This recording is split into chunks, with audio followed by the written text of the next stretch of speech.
Fala pessoal, Olá. eu sou Ricardo Serra Vale, da Universidade do Boxe. Quero aí, primeiramente, agradecer a Rabi Rezedar por estar aí compartilhando com a gente aí essas informações que a gente vai passar para vocês. E agradecer a cada um de vocês que está aí também, junto conosco, compartilhando conhecimento, adquirindo mais conhecimento ainda para o seu trabalho.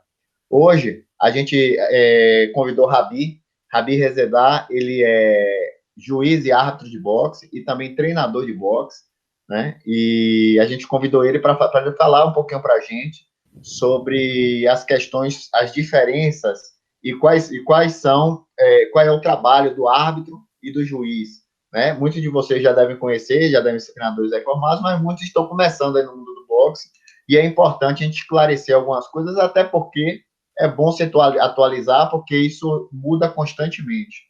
Rabi, Fala. seja bem-vindo. Muito obrigado Obrigado. aí por aceitar nosso convite. E, bem, se apresente e fique à vontade aí para a gente iniciar. Pronto, eu que agradeço, Ricardo. Eu que agradeço a oportunidade de falar com o pessoal aí, com, né, seu público aí do curso, do canal, seu do YouTube, né, da Universidade do Boxe. Eu também, né, fui aluno, né, fiz parte do curso, reciclei aí nesse curso, então vamos lá, eu dar minha contribuição aqui também. Eu preparei um material e eu vou compartilhar a tela aqui para a gente ir acompanhando. E depois a gente volta a bater um papo, certo? Tranquilo. Então eu vou compartilhar aqui a tela com vocês. Vamos lá. Opa. Então vamos lá, né? Peguei o gancho aí do seu material antigo que você tinha também, do seu tema que eu vejo constante que você fala, que é viver de boxe. E nosso tema hoje é arbitragem, juiz ou árbitro. Né? Porque o pessoal às vezes faz uma grande confusão até a partir do futebol, né?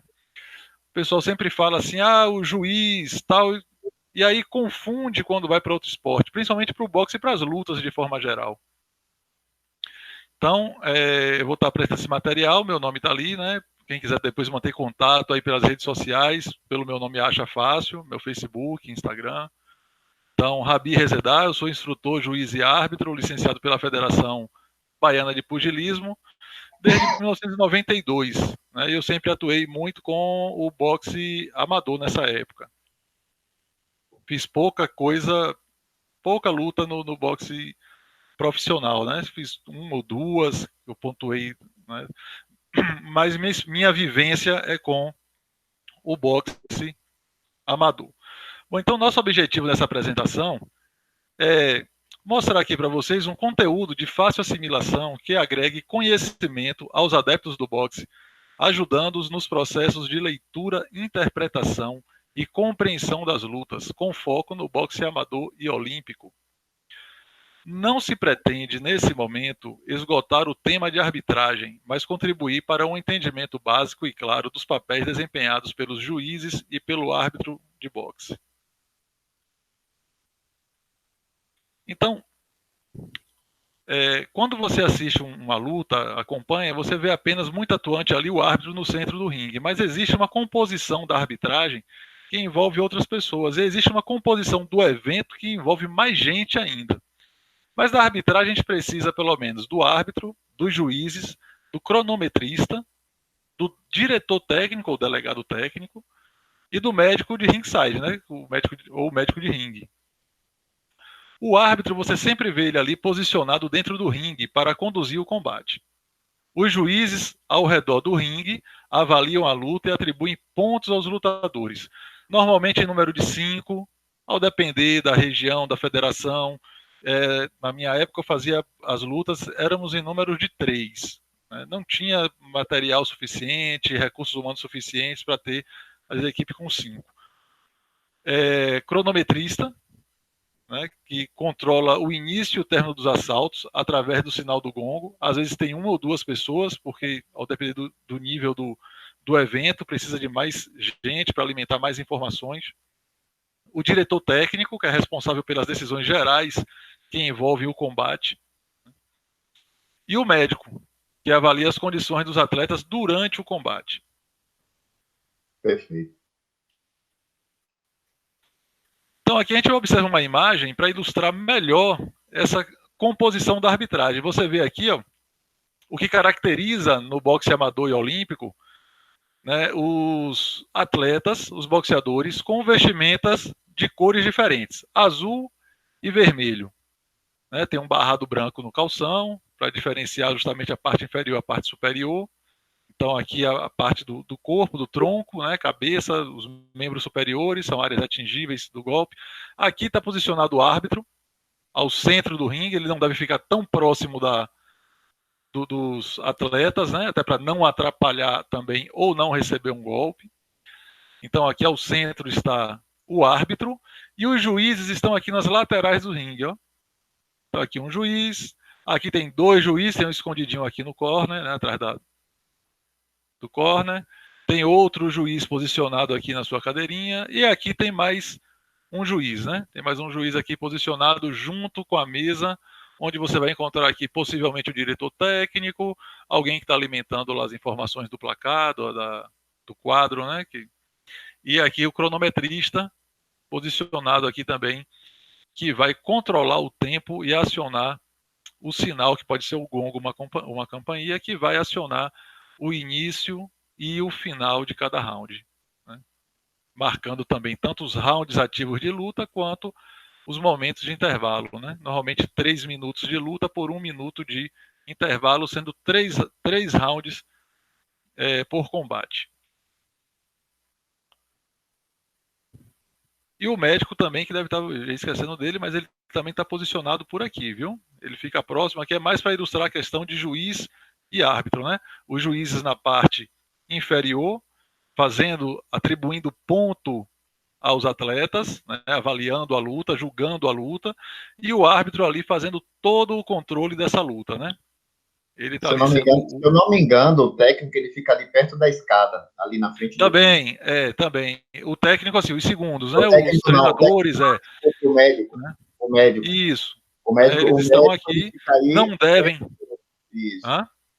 Não, tô dizendo que o médico ele fica perto da escada para ele ter um acesso mais rápido ao ringue. Isso. Então, os técnicos, exato. Né? Aqui, esses dois aqui embaixo são os técnicos, e os médicos eles ficam aqui próximo também para ele poder subir. Ou de um corner ou do outro, né? Exato. Então, isso. Aqui os segundos, os treinadores que acompanham ali também a luta. Então, vamos lá.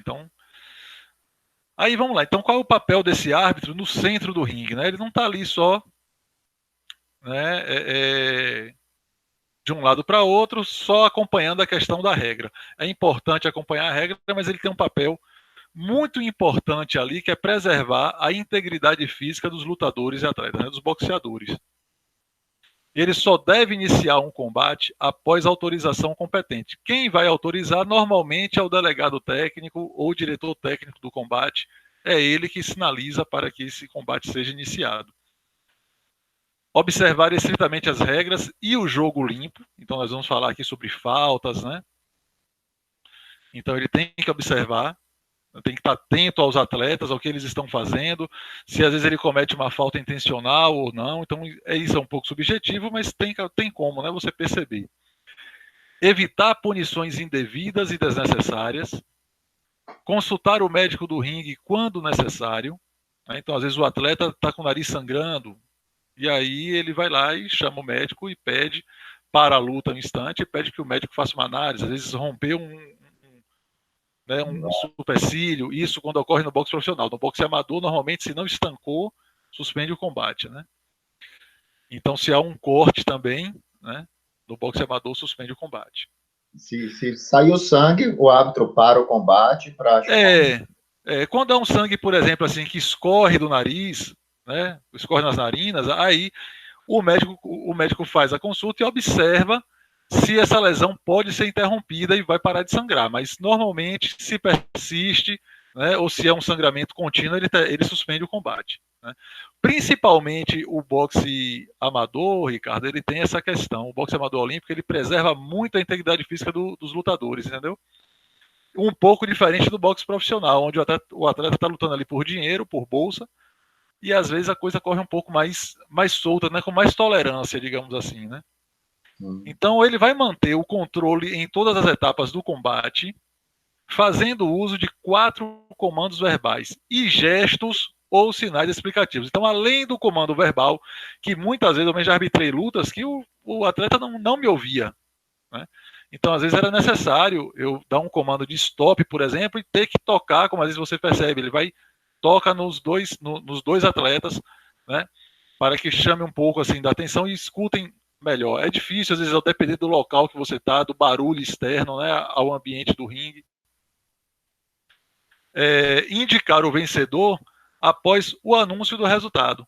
Então, aquela questão de levantar o braço, que aí o pessoal confunde até com regras antigas, que em alguns momentos o árbitro também já julgava e já levantava a mão do atleta. Em filmes isso aparece, mas no boxe realmente, tanto profissional quanto no boxe, principalmente no boxe amador, ele só vai levantar o braço declarando o vencedor, só vai levantar o braço do atleta vencedor após o anúncio do resultado, que ele estará ali virado para a mesa, onde ele está olhando para o diretor técnico e está ali fazendo a leitura dos resultados dos juízes. Aí, em seguida, ele anuncia o resultado, ele sinaliza, né, a mão que deve ser levantada, e ele então levanta o braço do atleta vencedor. Perfeito. Posso seguir? Pode, né? Vamos nessa.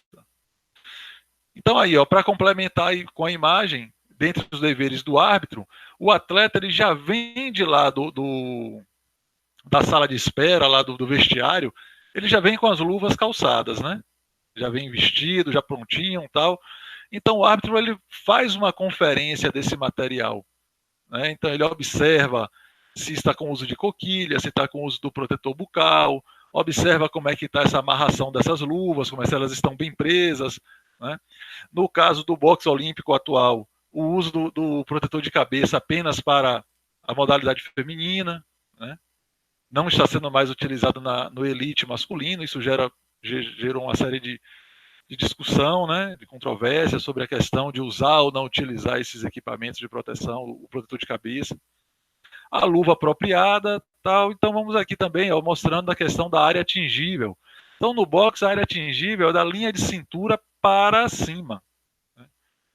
Então o golpe válido ele deve atingir a área permitida, sendo que o golpe, quando ele atinge a guarda, atinge os braços, ele não vai ser pontuado, né?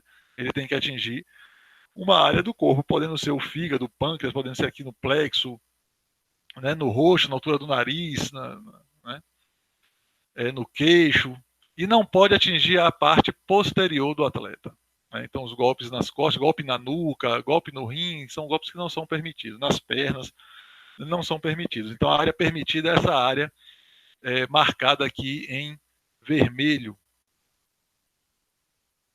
Perfeito. Então, vamos lá, vamos conhecer também os 4 comandos verbais, né? Que é a forma de comunicação. Então, lembre que vai ter o gestual, né? E vai ter o comando verbal. Então, o gestual só para intensificar aquele comando verbal. Os 4 básicos comandos são box, stop, break e time. Boxe, lutar, né? Então, é o comando usado para iniciar ou continuar uma luta. Então, pode ser usado depois do momento do stop, então depois do timing, se precisou parar o tempo por algum motivo, principalmente depois do stop, né? Então, aí ele utiliza boxe, e observe que sempre que ele utiliza esse comando boxe, ele faz um gestual com as mãos, indicando o centro do ringue. Geralmente ele afastou os atletas, ele coloca para esses atletas direcionados mais ou menos para corner neutros, que são os corners que têm a cor branca, né? Não discrimina o vermelho nem o azul, e daí ele indica boxe e chama para o centro do ringue e eles iniciam a luta. O stop, parar, quando o árbitro ordena que os atletas parem de boxear, eles devem realmente parar de golpear. Break, pausar. Esse é um momento muito comum utilizado no clinch, que é aquele momento que os atletas, um ou dois atletas terminam se agarrando, ou um também resolve agarrar, quando o adversário parte com muito ataque, né? Muito ofensivo, é muito para cima, e ele termina fazendo esse clinch, ele abraça o adversário.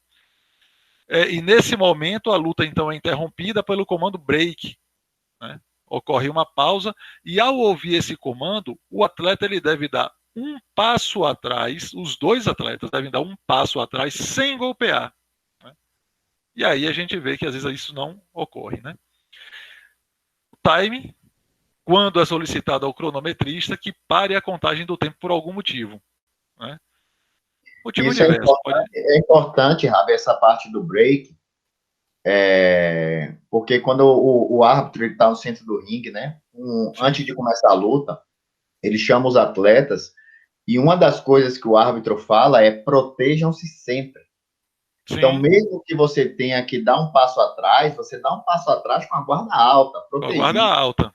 Protegido, para não acontecer, né, o que a gente já viu acontecer algumas vezes. Por mais que se o atleta te atingir no momento do break, ele vai tomar uma punição, né, a depender né, do impacto desse golpe, de como esse atleta recebe esse golpe. Ele vai tomar uma punição maior ou menor, mas protejam-se sempre, sempre. Break, guardinha alta, passo atrás. Soltou, né? Tá no clinch, solta, fecha a guarda, e dá o passo atrás ao distanciamento e depois passo à frente voltando a atacar, né? Pois é. Então esses são os 4 comandos verbais utilizados, que sempre também esses comandos, em alguns momentos, são acompanhados, além do comando verbal, segue também o comando gestual. Os golpes de qualidade são aqueles golpes que eles são encaixados no atleta, no seu adversário, com a frente da mão. Essa é a parte atingível, né? Na área válida, onde a mão estará fechada, e o atleta deve atingir com a cabeça dos metacarpos e a frente das falanges proximais. Essa é a área permitida, né, para um golpe ser considerado válido, e esse golpe válido, quando encaixado no corpo ou na cabeça, como temos aqui nessas duas imagens, ele então vai ser pontuado pelo juiz. Entendeu? Nesse caso aqui, dá para perceber bem nessa imagem que é um golpe para a linha de cintura, onde ele está bem encaixado na área permitida. Aqui está a parte branca do calção, né, onde você visualiza o árbitro. Isso facilita para o árbitro também, ele visualizar onde está atingindo esse golpe, se foi abaixo, se foi na área correta. Para o atleta também, porque ele enxerga perfeitamente aonde ele vai atingir. Então você vê que é uma faixa larga do calção, em cor diferente. Esse daqui está um pouquinho fora do padrão, porque, né, não está com o fardamento completo, né, como esse daqui está. Mas serve para visualizar a questão do golpe correto também para a direção da cabeça. Aqui aparenta que pegou com as falanges médias e distais, mas não, é porque às vezes o golpe ele pega e resvala, né? Tem uma projeção da cabeça para trás e o braço continua, e na imagem, no momento que fez a foto, vai ter dado essa impressão. Mas foi bem colocado esse golpe daqui, né? Então esses são os golpes. Se esse golpe daqui, principalmente, tivesse vindo aqui para a região e lembrando sempre que as luvas, elas são fornecidas pela promoção do evento, né? Pelo promotor do evento. O atleta, ele não pode levar a luva dele de casa Sim, elas são vistoriadas e esse material que eles recebem, eles são demarcados, entendeu? Eles são conferidos, aí você tem quando você faz é porque esse pessoal já entra na estrutura do combate como um todo, né? Do evento como um todo, é o pessoal que vai fiscalizar. O árbitro pode, no final do combate, ele deve verificar as bandagens do atleta, no momento que ele retira a luva e que vai para o centro para anúncio do vencedor. Ele pode sim ali e deve verificar as bandagens para ver se existe alguma irregularidade. E nessa questão da bandagem, a gente vai ver em outro curso que a gente está preparando que existe diferenças entre a bandagem do boxe amador olímpico e a bandagem do boxe profissional, né? Os materiais são diferentes, né? Mas esse daí, ele né, a gente vai deixar ele já para um outro momento. Momento. Mas aqui o que eu queria finalizar aqui nesse slide era justamente essa questão do golpe de qualidade. Então, esse golpe daqui é um golpe que é um golpe pontuável, né? É um golpe se ele tivesse acertado na região, se ele tivesse defendido, tivesse vindo aqui na região do antebraço ou do braço, ele seria um golpe, né, que é válido, é considerado para a questão depois de competitividade, que é um dos critérios que o juiz utiliza para avaliar, mas ele não foi pontuável no momento ali, né, como que tenha sido um golpe de qualidade, um golpe que teve encaixe.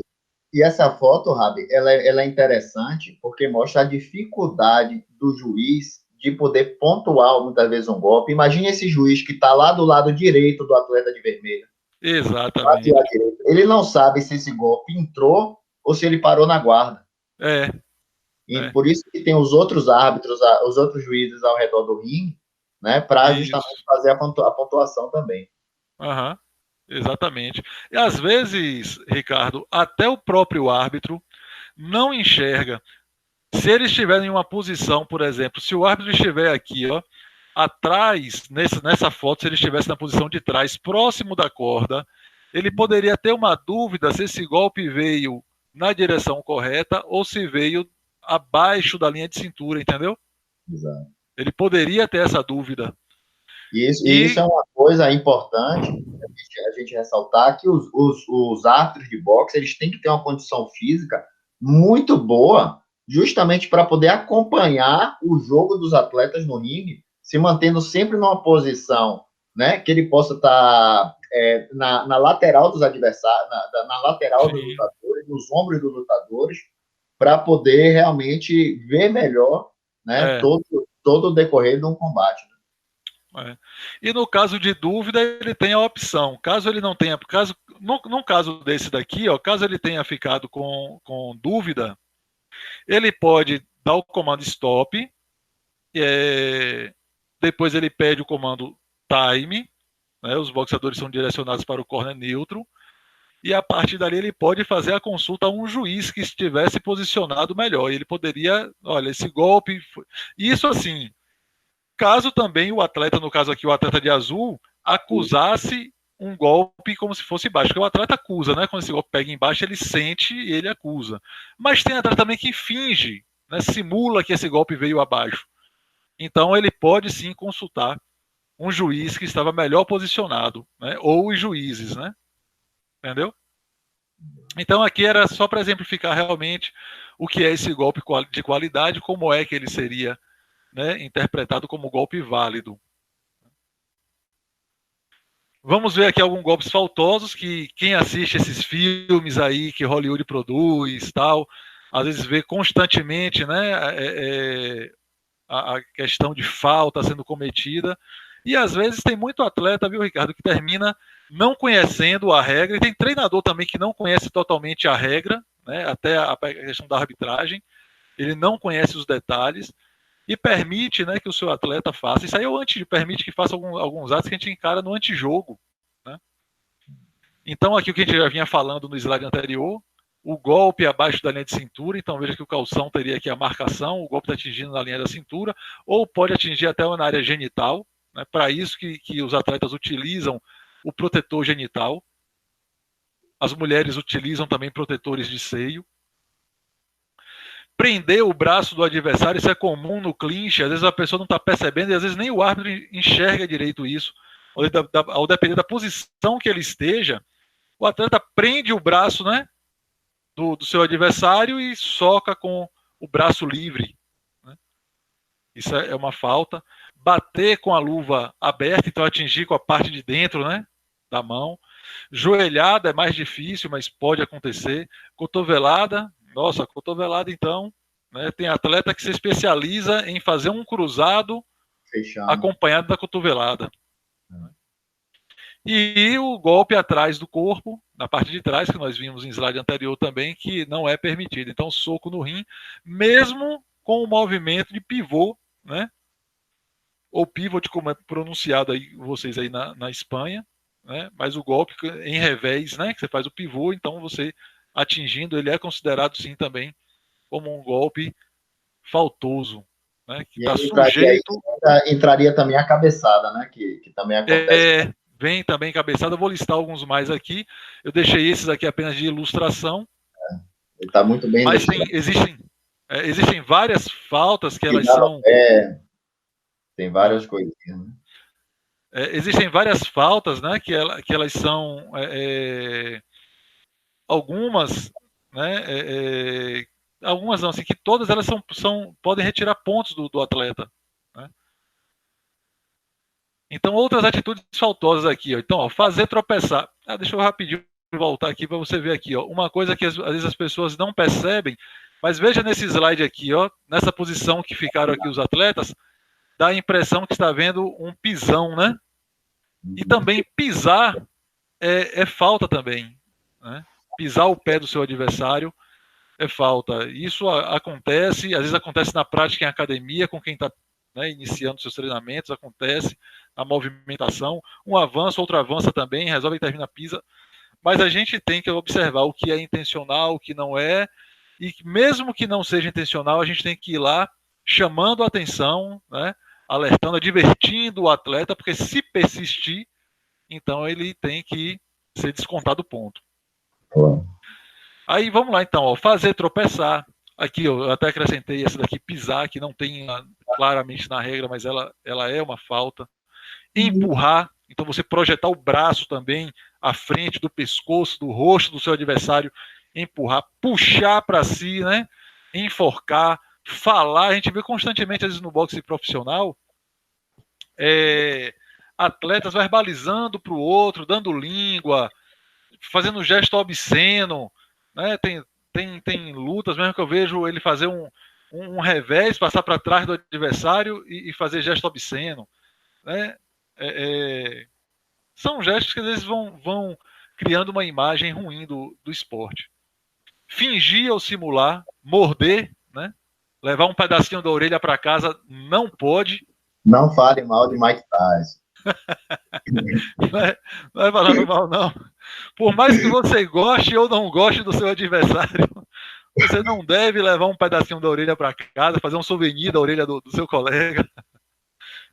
Desrespeitar o adversário ou o árbitro. Então, tudo isso são atitudes sujeitas a uma desclassificação. E ele até sofreu uma imposição de penalidade pelo próprio comitê interno, né, de avaliação do atleta. Jogar o corpo, abraçar, arremessar no clinch, né, aquele movimento. O cara está no clinch, ele aí movimenta para lá e para cá, tal, então ele não é permitido. Esquivar abaixo do cinturão do adversário. Tem atleta que passa com a cabeça muito abaixo da linha de cintura, né, então ninguém faz um golpe curto tão abaixo. Atacar o oponente caído ou que esteja tentando se erguer. Então o oponente ele caiu, está com o joelho apoiado, ele se está sentido, né? Você usa ali o fair play e você não vai, né, o jogo limpo, você não vai atingir aquele adversário. Ele está numa situação vulnerável e você, né, não vai aproveitar aquela oportunidade. Você vê bastante isso no profissional. Às vezes o cara ajoelhou, sentiu um golpe, botou o joelho no chão, o cara vai lá e dá mais uma pancadinha para dizer assim, vai logo, termina logo aqui e tal. Não confere, vai, né? Ó, dinheiro, Mas dinheiro. Ele pode ser desclassificado também, né? Pode, né? Pode, mas eu não vi ainda não, viu? Não tô, e não estou recordando, não tenho aqui nem lembrança, né, alguém que tenha sofrido. No amador, sim, mas no profissional não tenho lembrança. Fazer uso indevido das cordas do ringue. Tem atleta e tem... No boxe profissional você também vê muito isso, e tem ícones do boxe que usavam muito da corda do ringue, né? Chegavam no centro na lateral, não é no corner, não, que lá a corda tem uma certa elasticidade, que o atleta ele se joga para trás, ele faz uma negativa, e ele se projeta com o braço à frente, isso aumenta demais a potência dele, ele vai com mais força contra um adversário, e isso também é uma falta, é um antijogo, mas, né, sem nominar, né, nenhum atleta, nós temos aqui, né, conheço vários que utilizam desse recurso. Outra também, às vezes, segurar a corda até para se equilibrar, para se manter de pé, ou segurar a corda com uma das mãos e com a outra continuar acertando o adversário, não permitindo que ele também se esquive e saia da corda. Não obedecer corretamente, né, o comando break, que foi aquilo que você comentou em um slide anterior, né, quando nós falamos dos comandos. Então tem atleta que maldosamente, intencionalmente, ele ouve o comando break e ele fica parado e espera com a guarda fechada. Espera só o cara dar uma folguinha e ele vai lá e lança um golpe reto, né? E ele faz aquilo intencional, né? Isso você vê também no boxe amador. Tem uma luta de Mayweather, agora eu não estou lembrando o nome do adversário dele, que o adversário dele, um pouco antes, no mesmo round, um pouco antes, deu umas cabeçadas né, em Mayweather. A gente já está falando de boxe profissional. Sim. E cabeçadas intencionais mesmo. E aí depois a luta rola mais um pouquinho. E quando eles estão no clinch, o adversário o juiz dá o comando break, o adversário dá um passo para trás com a guarda baixa, né? Mayweather também dá um passinho para trás, pequeno, com a guarda baixa, e imediatamente ele volta e nocauteia o atleta. Então, muita gente. Foi uma atitude de Mayweather que, na época, muita gente condenou a atitude dele, né? Condenou muito. Eu achei uma atitude antidesportiva, mas Sim. ele estava dentro da lei, porque quando o árbitro ele deu o break, os dois deram um pequeno passo para trás, né? Exato. O atleta, o outro, continuou com a guarda baixa. Ele não levantou a guarda, ele não se protegeu. Exato. Então, o break ele é muito rápido, é um passinho para trás e a luta já tava vindo, não é um stop, né? Verdade. E com raiva, porque tinha tomado a cabeçada antes, né? Foi lá e acabou ganhando a luta dessa maneira. E teve até uma briga lá com os comentaristas da HBO, né? E enfim, é o que eu falo, né? Tem que se proteger sempre. Sempre, sempre. Pois é. Então foi essa questão aí do comando break, né? Não obedecer corretamente. Cuspir o protetor bucal. Não digo aqui numa questão que o cara tome um golpe e o protetor bucal saia. Mas ele também pode lançar mão disso até quando tem um golpe. Muitos, às vezes, lançam mão disso. Ele recebe o golpe e ele deixa intencionalmente o protetor cair. Às vezes ele está sentindo, ele tomou um golpe, 2, 3, ele sentiu um pouco aquele momento da luta, né? Ele está ali semiconsciente, né? Perde um pouco, fica atordoado, e ele então recebe um golpe e permite que esse protetor bucal saia. E isso, nesse momento, o árbitro tem que parar a luta para que ele coloque. Então ele ganha um tempinho a mais sem que haja abertura de contagem, né? Então ele pode se valer disso. Então, quando isso ocorre de forma repetida, intencional, o árbitro pode descontar ponto, pode, né, admoestar ali o atleta. A defesa completamente passiva, que às vezes isso aqui a gente vê muito. Às vezes tá passando por um momento difícil, principalmente nas cordas, e ele está totalmente fechado, sem dar os contragolpes e só recebendo os golpes. Às vezes ele está esperando até o momento, ele está ali naquela cobertura dupla, todo fechado, esperando um momento do outro atleta cansar um pouco para ele poder entrar. Às vezes o árbitro interfere antes, né, e acaba uma luta. E tem lutador que às vezes não gosta, tem atleta que às vezes não gosta. E isso ocorre também. Aqui nesse momento a gente está comparando muito o profissional com o amador. Porque no amador o árbitro ele entra justamente nesse momento em que há um castigo muito severo na intenção de proteger a integridade física do atleta. Mas às vezes no profissional isso acontece, como existe, né, a disputa ali pelo dinheiro, pela bolsa, então existe também essa questão que ele está sendo castigado, mas ele não quer aceitar, né, aquela regra. Então, quando o árbitro interfere, ele vai lá, não, mas eu estava indo bem, eu estava, né, foi um momento, tal, ele quer questionar. Mas está na regra, né? Está na regra para manter a mão. Isso aqui eu vejo muito em filme, vejo muito em luta, né? Via muito em luta e lutas oficiais. Vejo no MMA, vejo no boxe, vejo no boxe amador, vejo muito em filme, que é quando você mantém a mão estendida para obstruir a visão do adversário. Você fica lá com a mão à frente, né, para ganhar distância, para evitar que ele entre, né, e até para tirar a visão do que você está fazendo, né? Então, é também uma atitude antiesportiva. É o que Então, você vê que tem muita coisa, né? Uma das funções que a gente fala no curso do Jab é você cegar o adversário para você poder justamente entrar contra o golpe.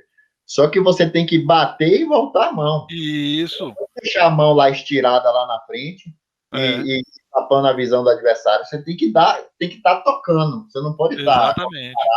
com o cotovelo e hiperextensão, né? Você projeta o seu braço à frente e recolhe o golpe. Agora, né, você não projeta e mantém lá. Né? Então, eu já vi até vários lutadores, vejo aí lutadores, e até lutadores do momento, que são referências no momento, até no nosso boxe nacional, né, tem gente que utiliza, né, dessa questão, né? A verdade é que o lutador, se o árbitro não tiver pulso, o lutador ele acaba se impondo em relação ao Isso. árbitro e fazendo o que ele quer. Então, É. o árbitro ele tem que ter realmente pulso e cortar esses tipos de ações já no início da luta. Né? E aí que entra, Ricardo, também a questão do comando gestual. Né? Então, quando ocorre alguma atitude faltosa dessa, o árbitro, além de fazer o comando, dar o stop, se ele vai advertir e tal, então ele vai falar golpe embaixo, ele vai sinalizar com a mão, ele vai simular a mão da linha de cintura, ele vai fazer o gesto para baixo. Se é a cabeça, ele projeta e fala, ó, sua cabeça está à frente. Então ele faz o gesto para que o lutador entenda o que está ocorrendo, né? O que ele está chamando a atenção. Ele faz o gesto do puxar, do em empurrar. eventos, Olimpíadas e tudo, você tem lutadores que não falam inglês, né? Que deviam saber pelo menos os comandos. Eu acho que é uma obrigação de qualquer lutador saber os comandos em inglês, né? Você vê que praticamente stop, break, é tudo em inglês, né? Sim, sempre Mas, em inglês. Negócio da cabeça, né? O árbitro ele vai falar inglês, né? E ele tem que saber. Então, por isso é importante fazer o gestual também. Você tem que saber os dois. Tanto se você quer ser árbitro, juiz, você tem que saber pelo menos a linguagem técnica em inglês é essencial. Isso.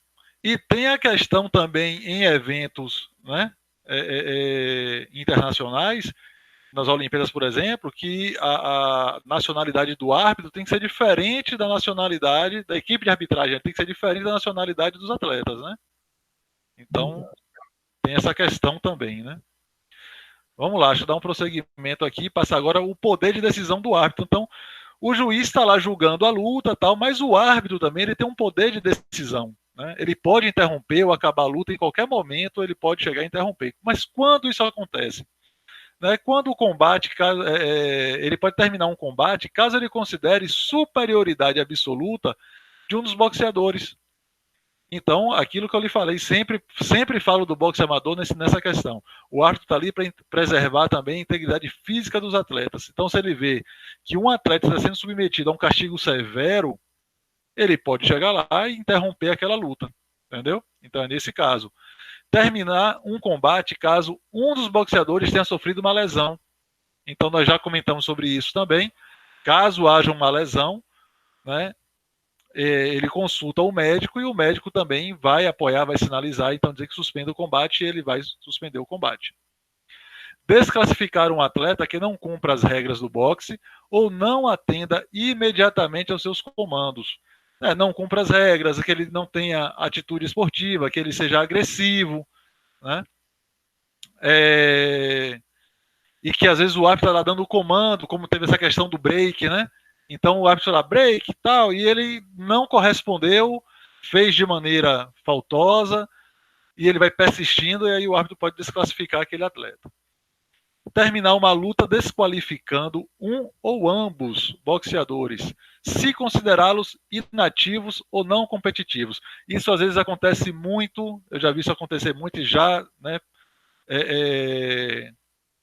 fiz parte, né, em alguns momentos já tive essa situação, onde os atletas, principalmente no campeonato estreante, no boxe estreante, o atleta ele chega com aquela pressão, é a primeira luta dele e tal, então às vezes ele não desenrola a luta, fica os dois para lá e para cá, movimenta, tal, faz aquele golpe que não alcança e não vão decisivamente para o combate. Então o árbitro tem que gesticular para os dois, chamar a atenção dos dois, né? Ele pode fazer o comando stop, ou até durante a luta você vai observar assim, ele faz assim, ó, com a mão, ele faz, olha, vamos desenrolar a luta, vamos lutar. Né? É um gestual que ele faz, que ele pode dar o comando stop primeiro, chamar os dois, né, e falar, olha, vocês têm que combater, ou ele pode ali mesmo já, né, fazer o movimento explicando. E no momento desse, principalmente dos atletas amadores, do estreante, é aquele momento do primeiro round ali que a gente passa aquelas orientações, que a gente fala, que a gente pede que eles sigam as regras, A gente fala, pelo menos eu fazia isso, né? Falava, olha, nós temos 3 comandos básicos que vocês devem obedecer, que é o box, stop, break. Falar, porque às vezes o treinador não explicava isso para eles. Entendeu? Então eles vinham de lá sem saber essa questão do comando, ele não sabia o que, é que ele tinha que fazer no comando. Né? Então a gente tem uma certa tolerância de ir trabalhando tal, o atleta ali. Vamos à frente. Então o knockdown, né, que é um momento em que o boxeador é considerado caído devido a um golpe legal, né, um golpe válido, se tocar o chão com qualquer parte do corpo que não sejam as solas dos pés. Né, botou o joelho, apoiou o braço, apoiou as mãos, né, ficar indefeso nas cordas. Então, se ele estiver na corda, apoiado na corda indefeso, tomando o golpe, você percebe que ele está ali, né? Em um estado semiconsciente, não está ainda respondendo bem aos reflexos, né? Então você considera que ele está em knockdown.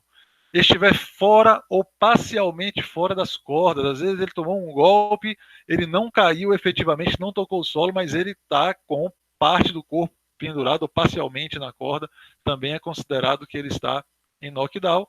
E mesmo que ele esteja de pé, mas em estado semiconsciente, né? Onde ele tem a percepção de onde ele está, mas os reflexos dele não correspondem bem.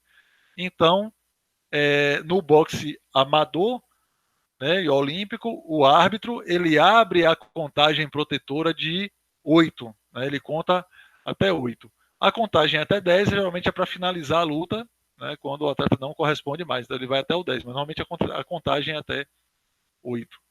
Né. Nesse momento, mesmo que o atleta, Ricardo, ele esteja bem, né, que ele fala ali que está se comunicando, geralmente ele está saltitando e fala para o não, estou bem, pode continuar, tal, mas o árbitro termina a contagem de 8, dá uns 2 passos atrás, gesticula para que ele venha à frente para observar como está o caminhado atrás. Se ele andar trôpego, aí o árbitro pode perceber que ele não está em condição de luta e suspender a luta. Mas se ele andar firme, normal, ele pode dar continuidade. Antes de entrar no juiz, só para a gente fazer um apanhado rápido da questão do árbitro, a gente pode ver que a função do árbitro profissional, né, para o árbitro amador é muito parecida. Inclusive as punições, é tudo muito parecido. O que muda, assim, o que a gente nota com mais ênfase é a questão mesmo de ter mais atenção em relação à integridade física, né, do atleta, né, e a questão do sangramento mesmo, né, que se não conseguir conter, a luta ela é interrompida, né, e tá mais atento às faltas, né, que ocorrem. Mas as regras mesmo assim em si, né, os comandos, as faltas que acontecem, é tudo muito parecido com o do boxe profissional também. E tem a questão seguinte, tem árbitros que se especializam no boxe profissional e tem outros que se especializam no boxe amador olímpico. Né? Eles realmente ficam mais... Eu mesmo atuei bem mais eu atuei no boxe amador e dentre as duas modalidades eu gosto de boxe, mas eu gosto bem mais do boxe amador e olímpico, entendeu? Do que o profissional. Vamos seguir aqui agora para os juízes, então. Então, são deveres dos juízes, né? São em número de 5, né, pela regra da AIBA. Ao depender em alguns estados, aqui, quando eu participei, Ricardo, eu participei até o ano de 2000, né? De 92 a 2000 eu fiz parte ali do quadro, participando de algumas competições. Em 2000 eu competi com um atleta também, né, no amador, no estreante amador, no meio pesado. E assim, sempre foram 3 juízes, né? Aquilo que eu lhe falei, a gente não tinha recursos humanos para conduzir aquilo ali, às vezes a gente fazia, às vezes o próprio juiz, o próprio árbitro era quem fazia às vezes uma vistoria lá no vestiário da questão das luvas, tal. Então às vezes, né, depende de como você tinha de material, de material humano disponível. Então vamos lá. Deveres dos juízes: seguir o processo de pontuação e os regulamentos de acordo com as regras de competição. No caso aqui, a gente está tratando com esse material aqui mais voltado para as regras atuais da AIBA, viu? Pontuar de forma independente o mérito dos boxeadores durante cada round ou assalto, do combate a que foi designado. Não falar, ele tem que ficar ali incomunicável, não falar ou dar qualquer sinal aos atletas, aos segundos, e os segundos às vezes chateiam ali, tem segundo que encosta, que é o treinador, né? Ele encosta, ele quer interferir na sua análise, né? Ele quer falar de lá, o cara foi bem, então ele quer olhar o que você anotou, né? Não pode falar também com outros juízes ou a qualquer pessoa. Por isso é muito importante você ter uma entidade séria que esteja homologando o seu evento, esteja certificando o seu evento, porque ela vai exigir que se cumpram todas as normativas para que o evento seja feito, para que não aconteça isso. Ou seja, tem uma área delimitada, tem uma área de segurança, ninguém pode estar perto da equipe de arbitragem, de juiz da mesa, tem que ter uma distância regulamentada para isso, né? Então, a gente vê isso aí que você falou, né? Que tem o técnico vai lá do lado do juiz e falar. A gente vê muito isso no Brasil ainda, infelizmente, né? Por eventos que não têm uma certificação, né? De uma entidade certificadora competente, que realmente trabalhe certo, que exija que as regras sejam cumpridas, né? Porque a entidade certificadora, né? O que é que ela vai fazer? É cobrar que sejam seguidas as regras, né? É muito importante. Exatamente. Então, pois é. Então aí, ó, ele não pode ter esse contato, né? Nem falar, nem qualquer tipo de sinal, nem antes, nem durante, nem depois da luta, né?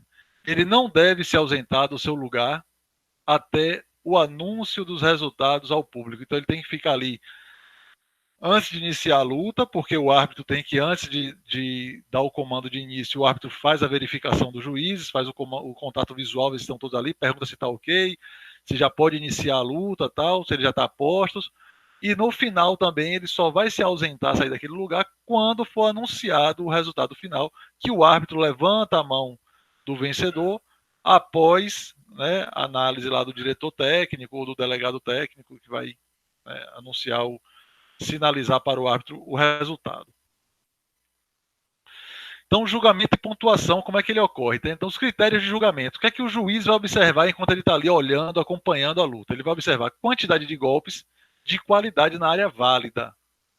Golpes que não atingem a área válida, ele não está pontuando. Golpes que vão para a guarda do adversário, também ele não está pontuando. Ele pode, sim, em um final, a critério de desempate, estabelecer que aquele atleta que desferiu uma quantidade maior de golpes, que foram golpes de qualidade, assim, mas que não foram mesmo pegando na guarda, mas que ele demonstrou maior competitividade. Então, ele pode chegar e considerar para critério de desempate, né?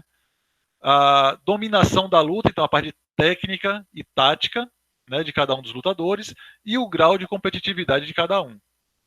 Os critérios para a pontuação atual, né, os critérios atuais para pontuação é o sistema de 10 pontos, onde o round ou o assalto fechado, ele tem que estabelecer 10-9. Ele não pode estabelecer empate, né? O empate técnico para o boxe amador olímpico, ele não é considerado, né? É um resultado que ele não deve imprimir.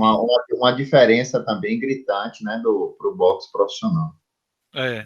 E não existe um empate justamente porque o boxe amador e o boxe olímpico, geralmente eles são torneios, né? Sim. Geralmente fazem torneios. Então, como é que você vai avançar um atleta? Tem que avançar a chave, exato, né? A chave tem que avançar. Tem que avançar a chave. Mas pode ocorrer, né? Pode ocorrer de você desclassificar 2 atletas que vinham fechando aquela chave e aquele, na hora do encontro, a gente vai falar, né? Tá aqui na questão de resultado, né? É o chamado WO, né? Então, isso pode ocorrer para, né, numa chave futura, proporcionar um WO. Então, desses critérios, então, o 10-9, então, quando ele observa que aquele atleta, né, foi melhor no combate, ele estabelece 10, e aquele que não foi, né, que foi um pouco inferior, ele coloca 9 pontos. Se ele percebe que teve um vencedor claramente, ele vendo aquele atleta estar claramente melhor, ele estabelece a pontuação 10-8. E quando existe uma dominância total, ele estabelece 10-7. A quantidade permitida. E aí, né, Rabi, a gente vê para os treinadores que ainda não se atualizaram, porque as regras do boxe olímpico mudam muito. né? Sim. Então, isso aqui é recente, né? A gente vai falar que já tem alguns anos, mas já é recente, né? Antigamente não era. Atualizou em 2019, se eu não me engano. É Ou isso. não, foi antes para vigorar em 2019, alguma coisa É assim. isso. Antigamente a pontuação agora está mais parecido com o profissional, porque a AIBA ela está querendo tornar o boxe cada vez mais atrativo, né? Nas Isso. Olimpíadas e tudo. Então eles estão tem treinadores, tem pessoas, né, envolvidas com boxe que não gostam dessas coisas, tem outros que já são a favor, mas eles estão tentando tornar o boxe amador olímpico mais parecido com o profissional. Né? A gente não Exato. vai entrar nos méritos nem dar nossa opinião, porque essa aula que a gente está fazendo não é para isso. Sim. Mas essas mudanças são justamente para deixar o boxe amador, o boxe olímpico, mais próximo do boxe profissional.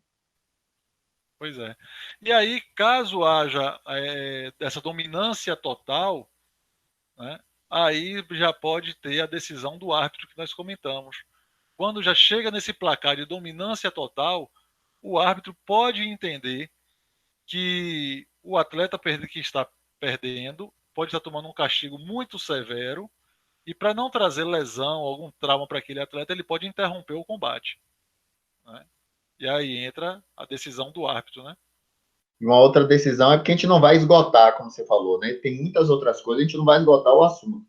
Mas o Isso, próprio, o próprio árbitro ele pode desqualificar um atleta pela falta, por faltas cometidas pelos segundos, sim, pelos técnicos, né? é, Pelos segundos que estão no seu corner, que eles também têm que seguir regras. aham, pois é. Aí então só para vocês visualizarem essa questão, tá aqui um cartão de pontuação, tá o exemplo aqui de um cartão. Esse daqui já é um cartão que passa pelo delegado técnico, né? Que aqui é do boxe profissional, eu peguei esse modelo na internet. Ele é da luta do Manny Pacquiao e do Floyd Mayweather, né? A luta do Money e do Manny. Eu assisti até essa luta também. Mas cada juiz recebe um card tipo esse daqui, é um cartão, né? Uma papeleta, no meu tempo a gente chamava papeleta, formulário, né? Então, tipo esse daqui é onde ele vai identificar o atleta. Deixa eu ver se eu consigo ampliar aqui a imagem. Isso, visualiza melhor agora, né? Uhum. Então você vê por juiz, né? Juiz 1, 2, 3, né?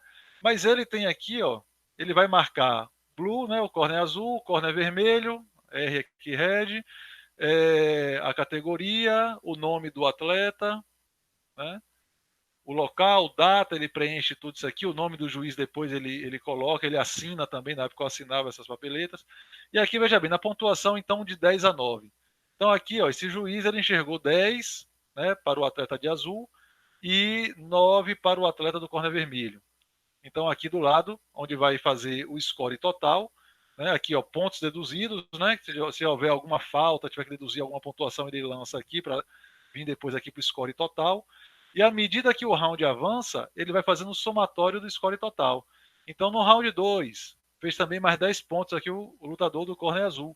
10 mais 10, 20. Se houvesse aqui uma admoestação, tirou um ponto, aí 20, menos 1 aqui, aí viria para cá 19 na contagem, aí mais 10, tal. Então aqui ele já enxergou que aqui ele perdeu o round e o outro ganhou 10 a 9. Foi superior nesse round aqui o atleta do corner vermelho, tá vendo?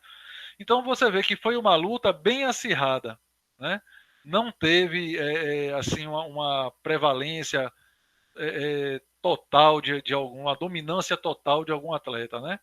Teve sim momentos que alguém foi melhor, outros, né? E aí quando chega para a contagem final, você vê que teve uma diferença relativamente pequena, né? Aqui esse juiz marca 116 a 112, ele vai a gente ainda, quando ocorre isso aqui, a gente ainda sinaliza para evitar empate, a gente sinaliza, circula, né, o nome do atleta vencedor, né, declara ali também o atleta que foi vencedor e manda no final.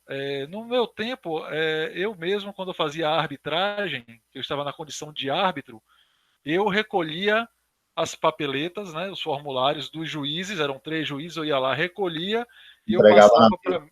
eu passava para a mesa. A mesa fazia a checagem geral, fazia uma leitura, um instante, fazia análise. Depois era o tempo que eu me posicionava com os atletas lado a lado, segurando as mãos, de frente para a mesa, de frente para a câmera que estivesse filmando o combate ou registrando o combate. E quando a mesa sinalizava para um lado ou para outro, apontava o vencedor, eu erguia a mão lá do vencedor do combate. Né? Então, basicamente, é isso aí.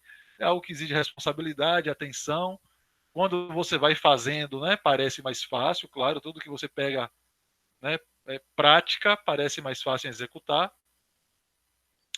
E E aí. uma coisa interessante das papeletas também é que pode parecer. Eu vou fazer um comentário aqui que pode parecer um comentário besta, um comentário que não tem nenhum tipo de relevância, mas acontece muito de erro de contagem. Porque por Sim. mais que você pense ali que é somatória, é só somar. Mas no calor da luta, pressão, torcida, tudo, o juiz ele tem que ter muita calma na hora de ir somando, né? Isso. Porque se ele dá uma enganada, se engana, às vezes, numa soma dessa, chega no final da papeleta, de repente dá um empate, ou dá uma vitória de um ponto para o outro, olha a confusão que dá. Aí é justamente aí o papel do delegado de pegar essas papeletas, verificar se está certa, se a contagem está certa, se os pontos foram feitos da forma correta, né, para só depois fazer a divulgação do resultado. Por isso, às vezes, demora tanto de se dar um resultado. É. Às vezes acontece o E juiz você. se equivocar na hora de preencher a papeleta, ou seja, ele faz tudo direitinho, mas na hora de somar, ele soma errado. E aí tem uma incongruência, né? Não bate no final. E esse é o papel do delegado, do delegado, da pessoa que está lá olhando e que faz essa papeleta grande que você está apresentando aí. Agora é uma transcrição da papeleta que fica na mão do árbitro. Do árbitro. Do Isso. juiz. Cada um tem sua papeleta que ele, né, preserva ali e tal. E assim, isso daqui é um exemplo e é o que eu usava quando eu atuava na Federação Baiana de Pugilismo. Era dessa forma que a gente utilizava. Mas tem um método de um placar digital, onde o árbitro ele vai enviando essas informações. Então, quando você tem recurso, quando você tem material humano, quando você tem recurso financeiro para fazer aquele evento, a dinâmica dele é diferente, entendeu, Ricardo? Então, você tem até do delegado, você tem um delegado, né, técnico, você tem um delegado adjunto, que dá um suporte. Então, você tem mais pessoas. No cronômetro, você tem 2 pessoas dando suporte. Às vezes você está em um evento regional que você não tem recursos humanos suficientes, nem recursos financeiros, econômicos para fazer a coisa acontecer perfeitamente, né? Então você termina, né, fazendo com que uma pessoa agregue função, tal, acumule função, por aí vai. Mas então vamos lá. Então essas decisões, né, dos juízes no boxe amador, né, eu selecionei aqui algumas. Então ela tem, nesse exemplo que a gente deu mesmo num card de boxe profissional, ali foi uma vitória de pontos, uma vitória por unanimidade, onde todos os juízes fizeram a mesma leitura do campeão, né, do vencedor, mas ele pode também é, é, é, ser uma decisão por pontos, onde não houve essa unanimidade, né? 2 enxergaram, 3 enxergaram diferente, né? Tem a vitória por abandono, quando o atleta se ausenta, né? Ou até o próprio treinador joga a toalha, talvez atuando muito castigo severo, ele decide abandonar, não retorna de um round para outro, também ele se sentiu muito cansado, não retorna. Tem a vitória por decisão do árbitro, que nós já comentamos. Essa que você acabou de falar no slide anterior também, que você falou da desqualificação. Então, uma vitória por desqualificação, que normalmente também é o árbitro que desqualifica. Né? A vitória por nocaute, que ela acontece tanto no amador quanto no profissional. No nocaute técnico, a vitória por nocaute técnico não acontece no boxe amador. Né? Ela vai ser a decisão do árbitro, porque é quando o atleta está sofrendo é, um castigo severo e o árbitro vai lá e interfere. Né? Tem também a vitória por WO, que é a questão de ausência. Né? Então, às vezes, o atleta se ausenta por algum motivo, né? E aí o outro que estava lá presente, está lá vestido na espera, então ele é declarado vencedor por WO. Né? E aí, vamos lá, a gente vai finalizando assim, né? E fica a pergunta aí de quem tem interesse, né? Quem quer seguir, quer saber como é que chega lá, ou como é que eu faço para ser árbitro e juiz de boxe e tal. Na época que eu fiz o curso junto com a Federação Baiana de Pugilismo, eu tenho colegas que depois continuaram e ficaram aí em eventos, eu vejo na televisão, em evento internacional e tal, né? Eu não dei continuidade, fui fazer outras coisas na vida, né? E seguir outros caminhos. Mas caso você tenha interesse, né, alguém tem interesse em seguir para ser um instrutor, árbitro, juiz de boxe, ele deve buscar as entidades representativas, né? Aí você vai encontrar na internet Confederação Brasileira de Boxe, que ela vai lá mostrar quem são os conselhos, as federações estaduais que são ligadas a ela, Conselho Nacional de Boxe, as federações estaduais de boxe também, algumas têm site, outras não têm, mas na internet você encontra. As associações, ligas e outras entidades oficialmente representativas da modalidade, gente. Né? Oficialmente representativa, certo?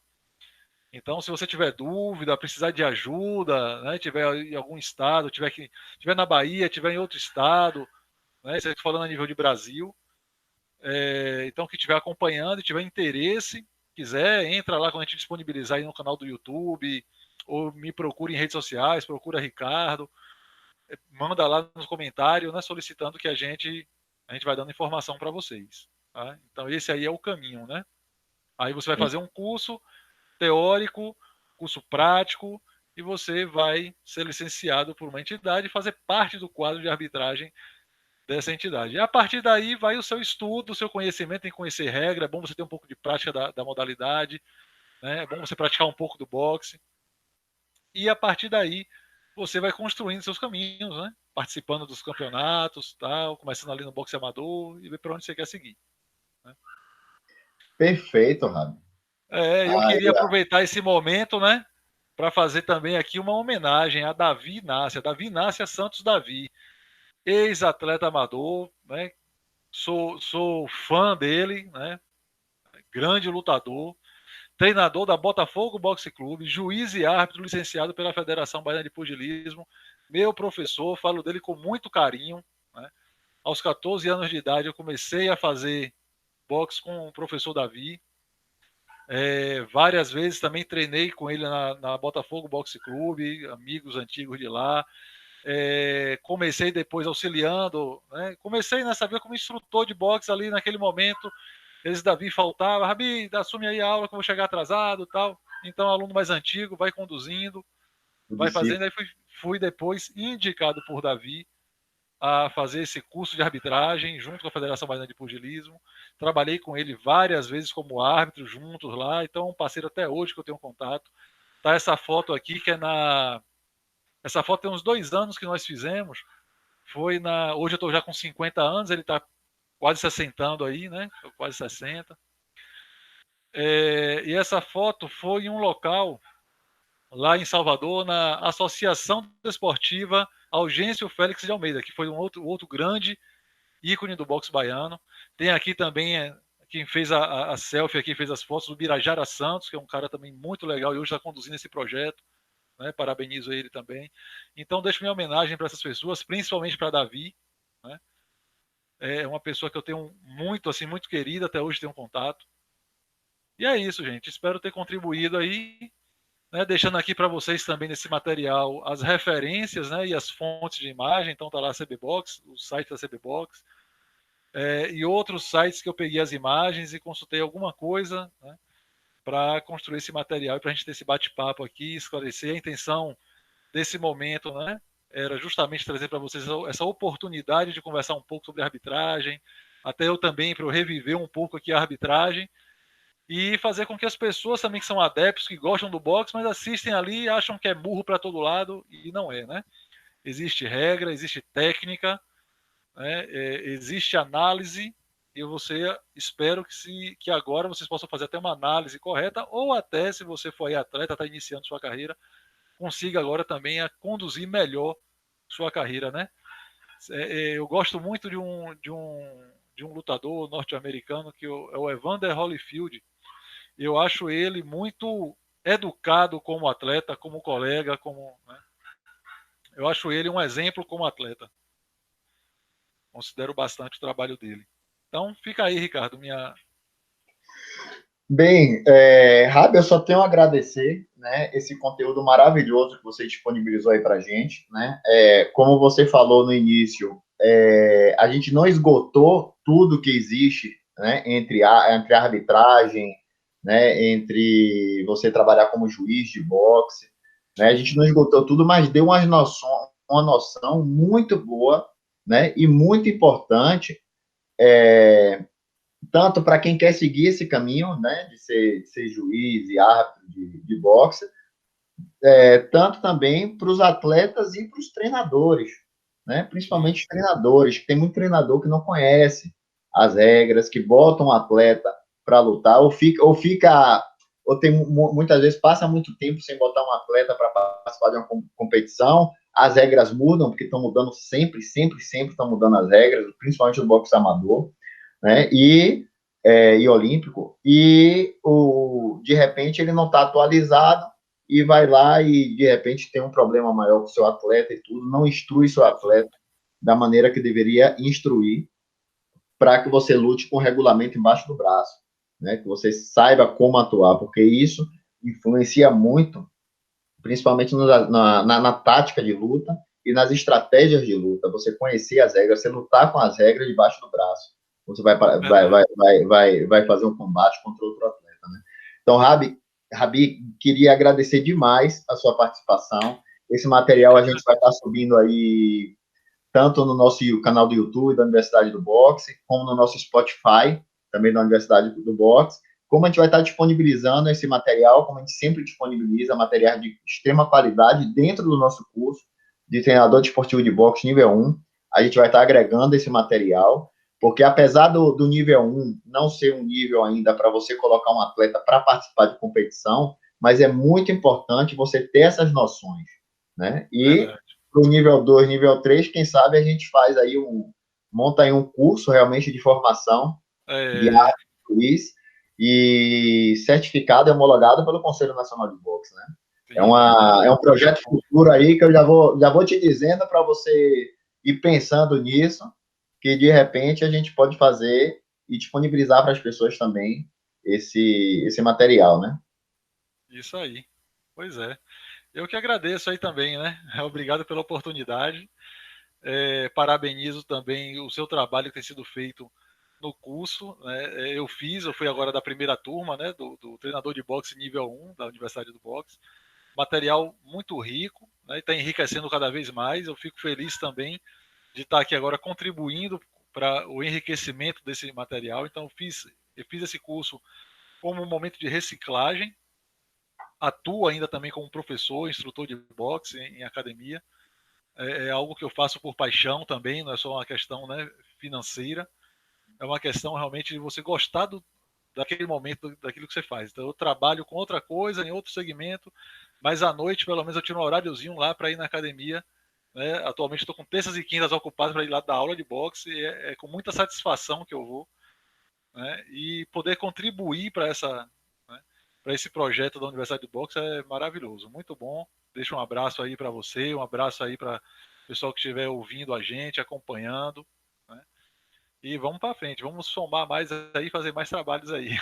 Se tem dúvida, se tem alguma pergunta, alguma coisa, coloca aí nos comentários, manda para a gente, que Rabi aí vai responder para vocês.